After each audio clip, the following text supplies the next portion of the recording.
Banchina Liguria a Marghera, il primo approdo temporaneo per le navi da crociera è il terminal per l'accoglienza e la gestione dei passeggeri. L'attracco accoglierà nell'anno in corso 32 grandi navi. Sono 234 i bambini fuggiti dall'Ucraina, arrivati in Veneto senza i genitori rimasti nel paese in guerra. Sopralluogo di Zaia del capo della Protezione Civile Nazionale Curcio all'hub di Noale. La storia della fuga dalle bombe di Kiev e l'arrivo a Noale grazie a un amico ex collega di lavoro di Mestre, il racconto tra le lacrime di due fratelli ucraini. Primo punto stampa del sindaco Brugnaro dopo il malore e il ricovero in ospedale. Due le motivazioni: tornano alla città un pezzo di arsenale e il capannone del petrolchimico. Un malore alla guida e poi lo schianto a Favaro Veneto non hanno lasciato scampo a Enrico Della Puppa, noto dirigente del Leoncino Basket, morto a 57 anni. Confindustria premia le eccellenze con l'evento Padova, Treviso, Venezia, Rovigo, capitale italiana della cultura d'impresa 2022, in un momento in cui si addensano scenari di recessione. Basket, grande impresa dell'Umana Reyer femminile che è volata per la terza volta in finale di Eurocup. Coach Mazzon, sono state delle leonesse. Buonasera, ben ritrovati in diretta edizione di Venezia dei nostri telegiornali. E dunque è stato inaugurato alla presenza del ministro Giovannini l'approdo temporaneo per accogliere le grandi navi fuori dalla laguna. Ne arriveranno 32 entro la fine dell'anno.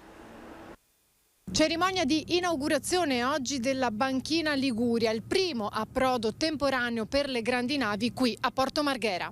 105 giorni di lavoro, oltre 1.800.000 euro, realizzato secondo cronoprogramma grazie all'impegno di tutte le forze in campo. Al taglio del nastro dell'approdo temporaneo operativo dal 9 aprile, che quest'anno accoglierà 32 grandi navi, il ministro Enrico Giovannini. Un lavoro avviato, ha detto, per assicurare un futuro alla crocieristica. Le scelte che sono state fatte fino adesso sono in fase di realizzazione, come vediamo oggi, cioè approdi temporanei a Marghera e non solo a Marghera, per cui stiamo valutando altre ipotesi per assicurare, anche in presenza di condizioni meteo particolari, l'arrivo comunque in sicurezza delle navi da crociera. Una rarità che un ministro che decide l'opera poi la venga anche a inaugurare, l'elogio del governatore Zaia presente all'inaugurazione. Il progetto si è concentrato sulla realizzazione di strutture per la gestione dei passeggeri con una stazione provvisoria e di ambienti per le istituzioni doganali e di frontiera. È una delle migliori banchine commerciali che ci sono in Italia, dedicata al traffico contenitori, che è stata in parte dedicata principalmente nella giornata di sabato e una domenica al mese al traffico crocieristico. I passeggeri in imbarco vanno comunque alla marittima, poi vengono portati qua e fanno l'imbarco. Mentre lo sbarco avviene attraverso questa tensostruttura di 1000 metri quadri, dopo la quale i passeggeri vengono o portati alla marittima con i pullman oppure all'aeroporto. Lo step successivo prevede l'adeguamento dell'approdo Banchina Lombardia entro il 30 aprile e la conclusione dello studio di accessibilità nautica del canale Malamocco-Marghera entro settembre. La crocieristica dunque, anche se con numeri differenti, riparte. Noi passiamo dal 2019 in cui avevamo circa 565 navi al 2022 in cui riusciremo a gestire tra tutto 200 toccate. Quindi questo significa che c'è stato ovviamente un colpo incredibile dato dal decreto 103, ma siamo riusciti quantomeno per quest'anno ad avere più di un terzo delle navi numericamente che avevamo. Nessuna risposta invece da parte del ministro sui ristori sia per le compagnie rimaste fuori dalla laguna che per i lavoratori della crocieristica che hanno subito un pesante contraccolpo. E veniamo all'emergenza ucraina. Il numero 1 della Protezione Civile Nazionale, Fabrizio Curcio, oggi a Noale per un sopralluogo all'hub di prima accoglienza dedicato ai profughi dal paese in guerra. Sono quasi 12.000 in Veneto, 234 i minori non accompagnati, lato più drammatico, ha detto il presidente Zaia. Abbiamo incontrato una coppia di giovani con un bimbo piccolo, lui oncologico, una coppia di fratello e sorella, lei incinta, lui minorenne, scappati, hanno lasciato la madre e il padre che ha avuto un ictus qualche ora prima della loro fuga, e poi ancora un'altra coppia con lei che partorirà a ore. Diciamo che è poi una coppia di fratelli che non hanno più nessuno in Ucraina e uno dei due fratelli è in carrozzina. Hanno tutti degli sguardi spettrali. Si concentra sul risvolto umano della tragedia ucraina Luca Zaia, a margine del sopralluogo che ha portato all'hub di prima accoglienza di Noale anche il numero 1 della protezione civile italiana Fabrizio Curcio. Il numero degli arrivi registrato in Veneto dalle prefetture da 40 giorni a questa parte è di 11.459 profughi, poco meno le tessere sanitarie temporanee rilasciate. Di questi soltanto 218 sono ospitati negli hub individuati dalla regione, oltre a Noale, Asiago, Isola della Scala, Monselice e Valdobbiadene, ma è una cifra più di tutte che rivela il dramma di un popolo. I bambini minori non accompagnati in Veneto sono 234, sono fra virgolette orfani, cioè non hanno genitori, non hanno nessuno. Purtroppo arrivano con dei numeri di telefono segnati sulla mano, sulle braccia, ed è un'immagine plastica di questa tragedia. Zaia che poi è tornato anche sulla questione degli ucraini da inserire nel mondo del lavoro. Non può passare l'idea della disinformazione dove addirittura si coccola la fake news di dire che gli ucraini sostituiranno i lavoratori che non si sono vaccinati. Non è vero, cioè nel senso che gli ucraini andranno purtroppo a fare attività che nessuno vuol fare, perché questa è la verità. Di modello Veneto nella gestione di questa nuova emergenza ha parlato lo stesso Curcio. Certo, al momento l'accoglienza resta per lo più diffusa, difficile capire per quanto. Ora sembra che gli arrivi diminuiscano, però dipenderà da quello che succede su quei territori, quindi potrebbero riprendere. C'è un tema, tra virgolette, anche di, chiamiamola emersione, no? Di questi 85.000 persone, noi appunto ne assistiamo direttamente una minima parte. Quanto la rete amicale continuerà a essere, come dire, a sostenere le altre che si sono autonomamente sistemate. Questi sono dubbi e domande che noi per primi ci facciamo, non abbiamo le risposte per tutte.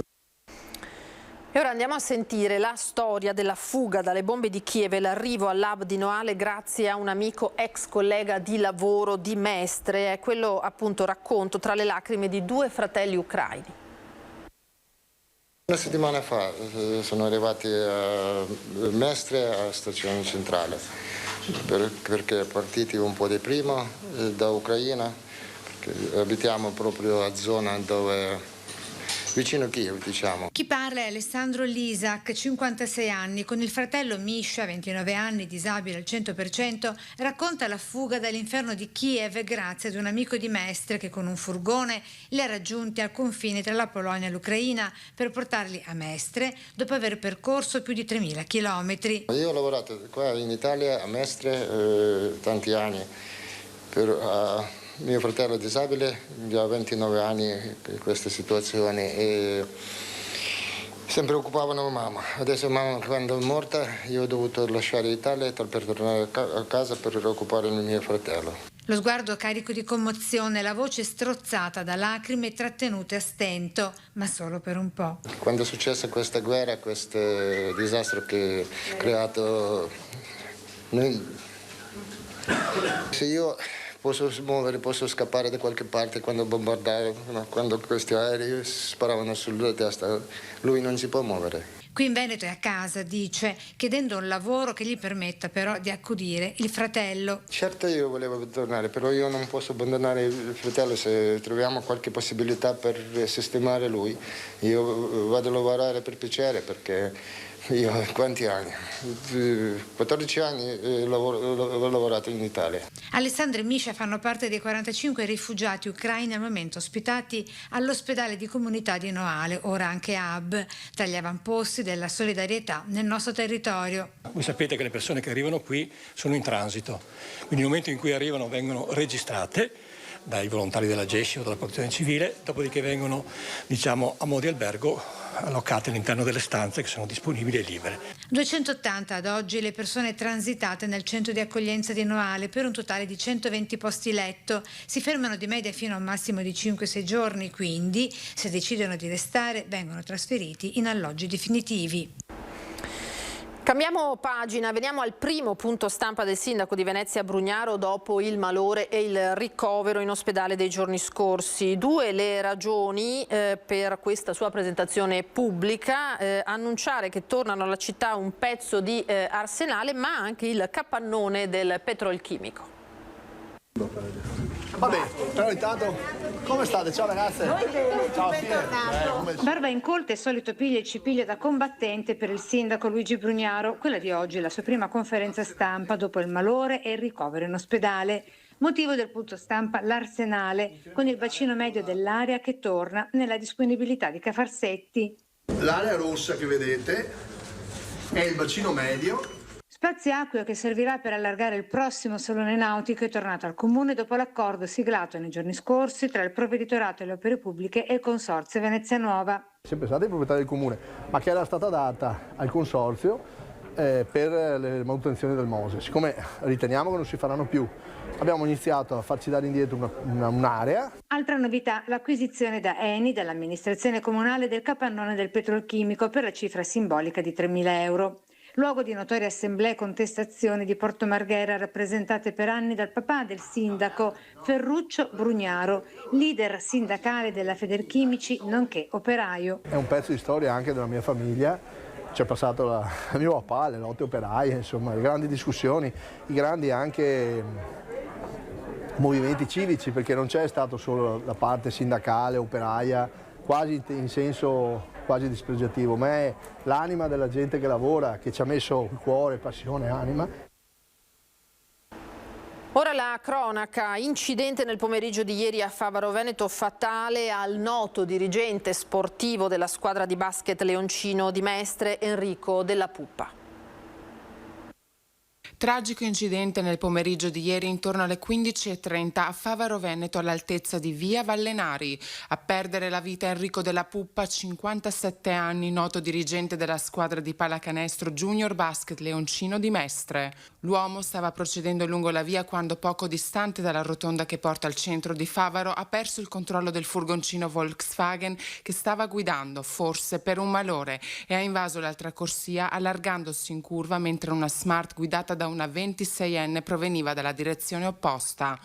Il frontale è stato inevitabile quando ormai l'uomo era già svenuto e incapace di governare l'automezzo.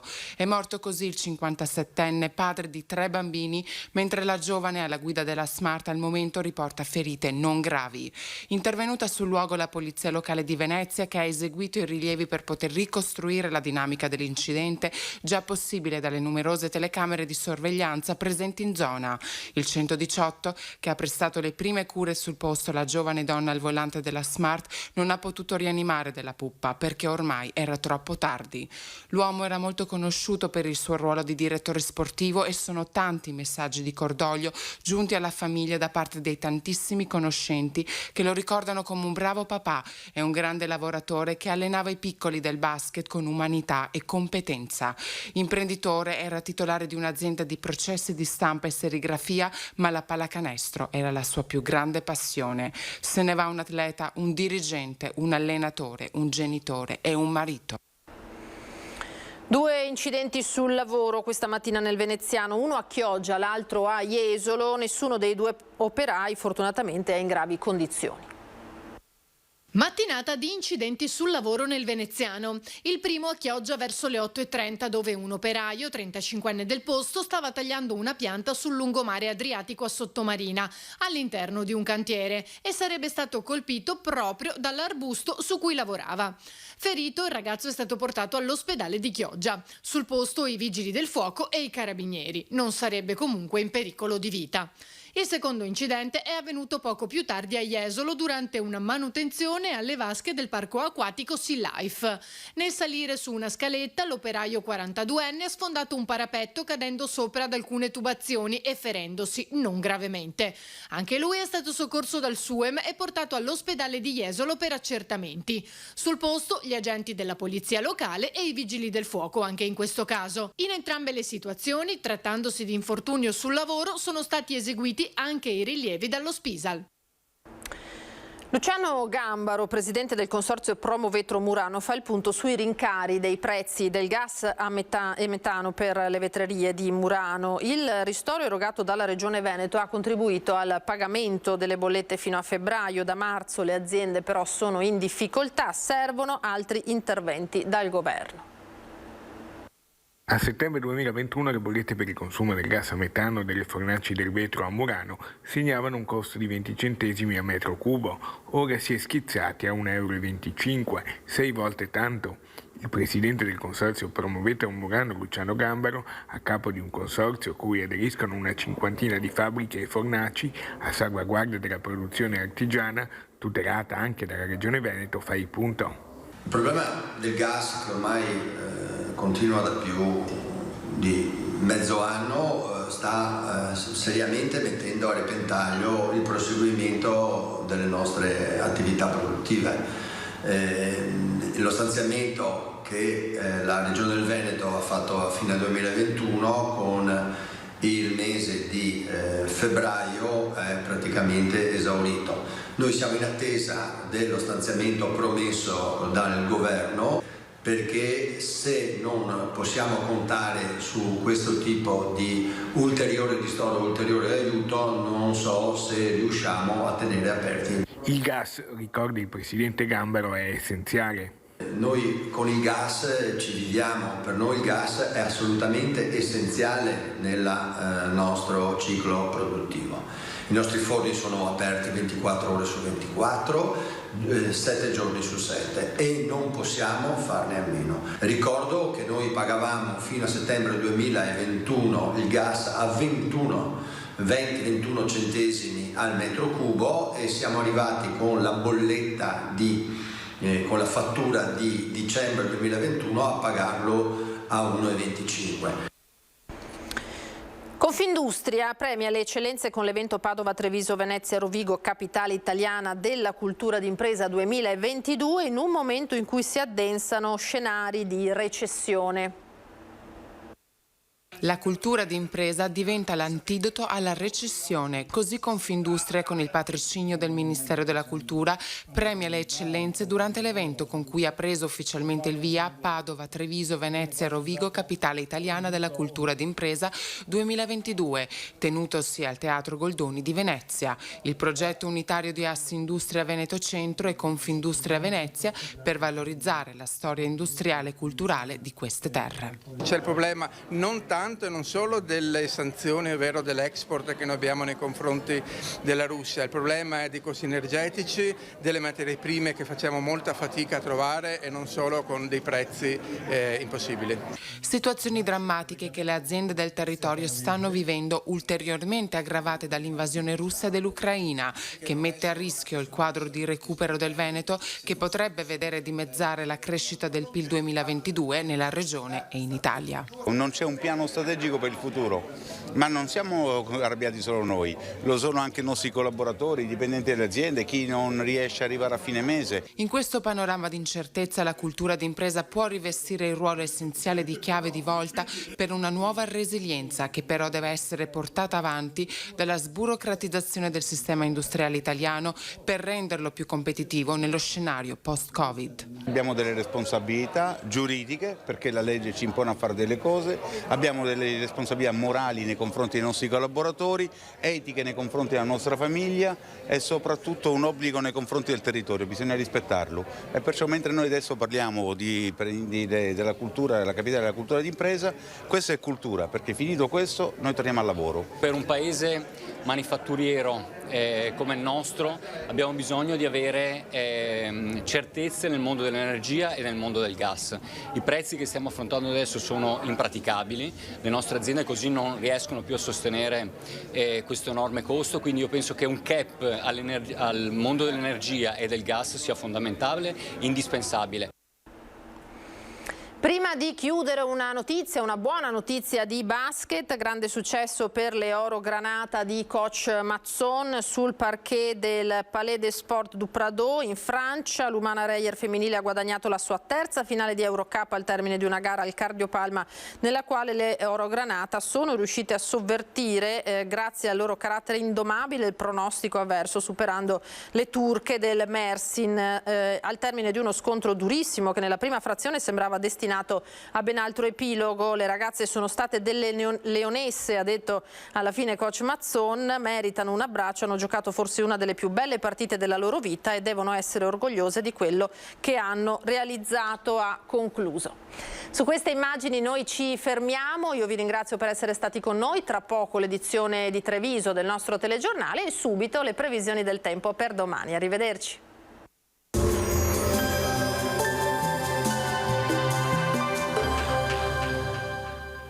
Autofficina Sandri, centro revisione auto, moto, quad e carrelli O1 o 2. Affidati al nostro personale qualificato.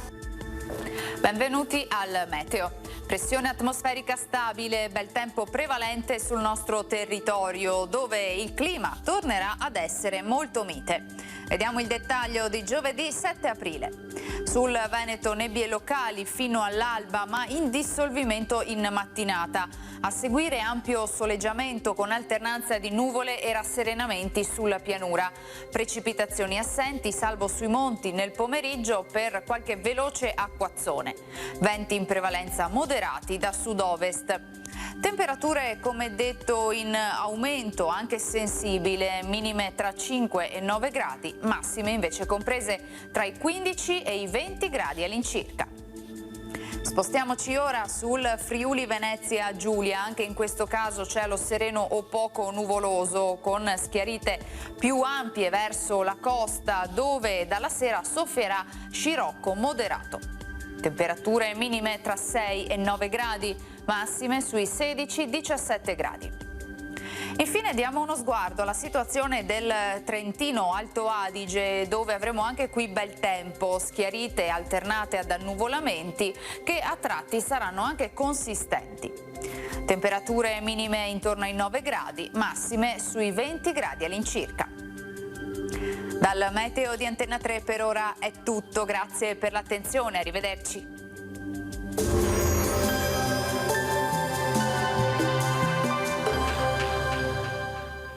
Autofficina Sandri è anche centro gomme altamente specializzato e officina meccanica. Ti aspettiamo a Marghera.